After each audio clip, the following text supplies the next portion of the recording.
इस समय जो म्यांमार हो रखा है वो फुल भरपूर जोर में लगा पड़ा है कि घुसपैठियों को बाहर निकाला जाए। इसलिए उन्होंने नया बायोमेट्रिक डाटा जुटाने की कोशिश की जा रही है। बायोमेट्रिक डाटा क्या होता है, जिससे ये पता चल जाएगा कि कौन मिजोरम का निवासी हो रखा है और कौन घुसपैठी हो रखा है। इससे इंडिया पे भी अच्छा प्रभाव पड़ने वाला है, क्योंकि हमारे जो मतलब फालतू के जो घुसपैठी हो रखे हैं ना, उन्हें बाहर खदेड़ना पड़ेगा। और सुप्रीम कोर्ट का भी एक फैसला आया था कि भैया जो इंडिया हो रखा है कोई शरणार्थियों का धर्म नहीं हो रखा है। आप लोग देख सकते हैं कि dedicated ported to registered Myanmar refugee in Mizoram soon Amit Shah. और ये सबसे ज़्यादा कहाँ रिफ्यूजी होते हैं, तो म्यांमार के रिफ्यूजी होते हैं। तो क्या मुद्दा होने वाला है सब कुछ जानने वाले हैं। उससे पहले आपसे रिक्वेस्ट रहेगी, अगर चैनल पे नए हो तो प्लीज़ आरती स्टडी इवेंट को जरूर सब्सक्राइब कीजिए।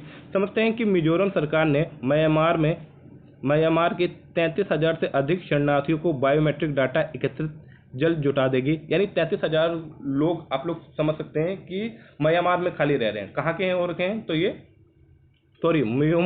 म्यांमार के मिजोरम में रह रहे हैं।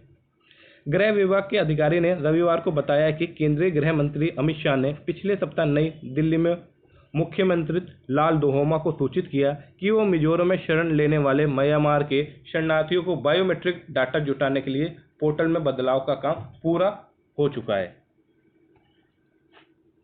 अधिकारी ने बताया कि हाल ही में पोर्टल का ऑनलाइन प्रदर्शन किया गया था।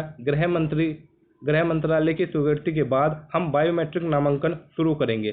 सरकार के रिकॉर्ड के अनुसार इस समय मिजोरम में 33,023 विस्थापित लोग हो रखे हैं, जिनमें 12,361 बच्चे हैं। चीन समुदाय के म्यांमार के अधिकांश विस्थापित लोग फरवरी 2021 से मिजोरम में शरण ले रहे हैं।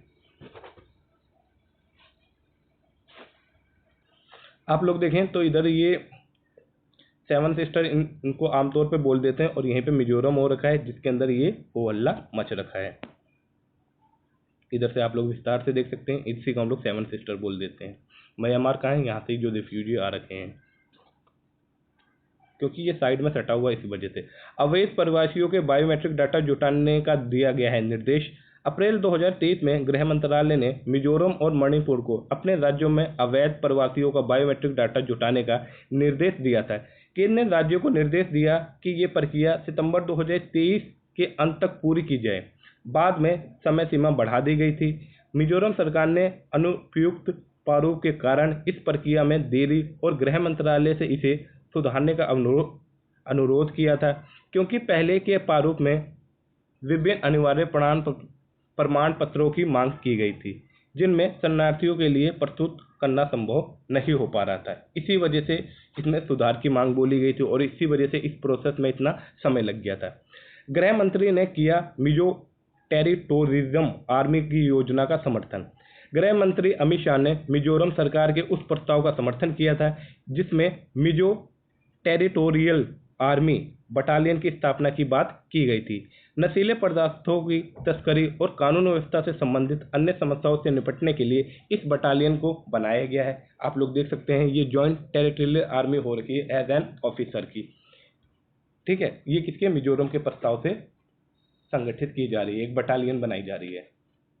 मिजोरम सरकार के वरिष्ठ अधिकारी ने बताया कि शुक्रवार को लाल दोहोमा जो कि सीएम हो रखे हैं और अमित शाह के बीच बैठक हुई है, बातचीत हुई है।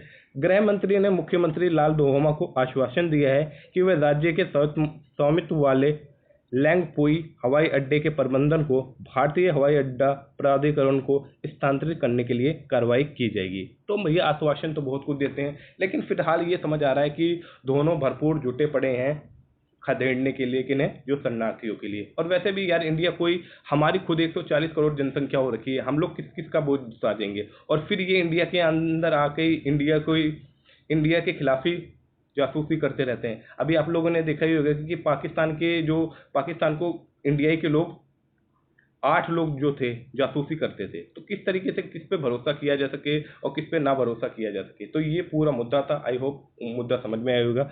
जय हिंद, जय भारत।